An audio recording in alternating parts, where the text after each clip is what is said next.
बहू करवाती थी सास से घर का सारा काम। कविता। माँ जी, कितनी बार कहा है आपसे, ये रानी विक्टोरिया की तरह साड़ी ज़मीन पर लहराते हुए मत चला करो। अब आपके पति नहीं हैं जो नई नई साड़ी रोज़ ला कर दें आपको। इतनी गंदी हो जाती है, कितना साबुन खर्च होता है इसे धोने में, आपको अंदाज़ा भी है? कौन सा कमा के लाना पड़ रहा है? रोज़ दिमाग खराब हो जाता है आपका ये फूहड़पन देखकर।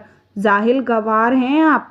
विनीता जी, बहू ये आदत सालों पुरानी है, इस मरने की उम्र में क्या ही जाएगी। इनको बहुत अच्छा लगता था मेरा इस तरह साड़ी लहरा कर चलना। कहते थे बिल्कुल रानी लगती है। साफ तो मैं ही करती हूँ ना बहू, साबुन के पैसे इतने तो मैं दे ही देती हूँ हर महीने। कविता। हाँ हाँ, कह तो ऐसे रही हैं जैसे लाखों रुपए हर महीने देती हैं हमें। 3,500 में आपकी दवाइयाँ, कपड़े, आपके खाने पीने का खर्चा देखें कि साबुन और आपके शौक श्रृंगार। बोल तो ऐसे रही हैं जाने कितना एहसान कर रही हैं हम पर। अब मेरे पास बहस का टाइम नहीं है, जाइए, आज फुलवा नहीं आएगी बर्तन साफ करने। जब तक मैं बाजार से आऊँ बर्तन साफ कर देना, झाड़ू लगा देना, सब्जी काट कर रख देना, समझी? कि फिर से बताऊँ? पिछली बार की तरह सब काम अधूरा छोड़कर चारपाई मत पकड़ लीजिएगा। विनीता जी, बहू, मैंने काम की वजह से आराम नहीं किया था, मेरी कमर में असहनीय दर्द था, बीपी भी बढ़ गया था। कविता। बहाने बनाना तो कोई आपसे सीखे। चलिए अपना काम कीजिए, और हाँ, आटा ज़्यादा मत लगा देना। सुबह की 4 रोटी रखी हैं आपके लिए।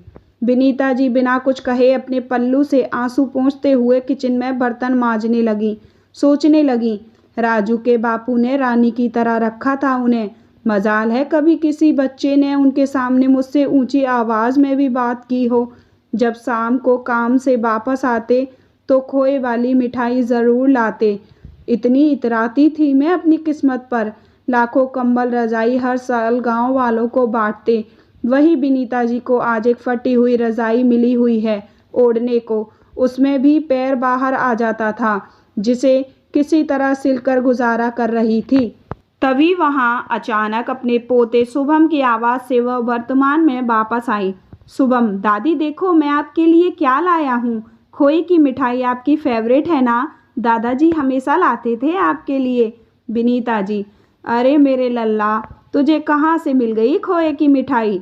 शुभम, अरे दादी, वो नानू आए हैं, वही लेकर आए हैं।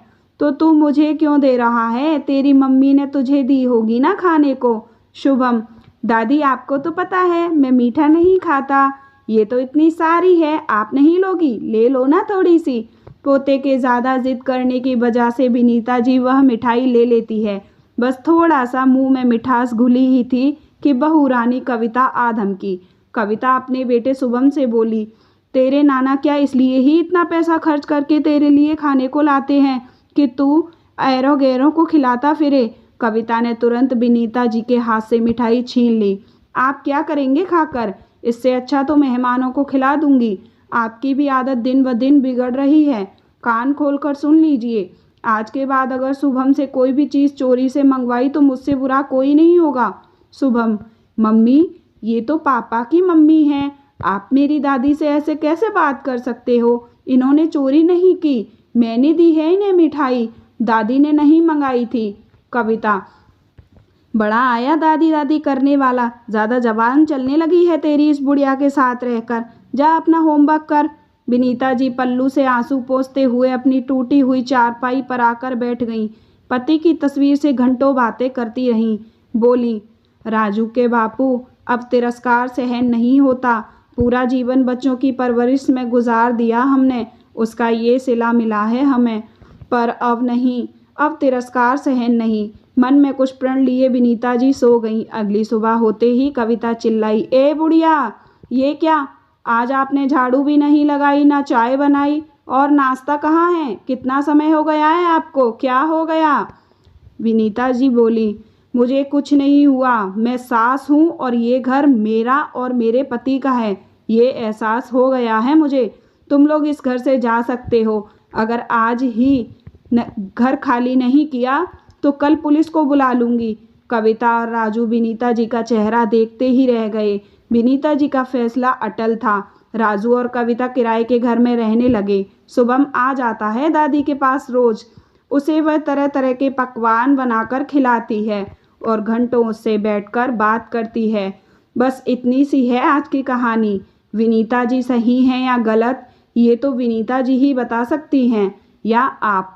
दोस्तों, उम्मीद करती हूँ आपको मेरी ये कहानी अच्छी लगी होगी। अगर अच्छी लगी है तो प्लीज़ मेरे चैनल को सब्सक्राइब करें एंड धन्यवाद।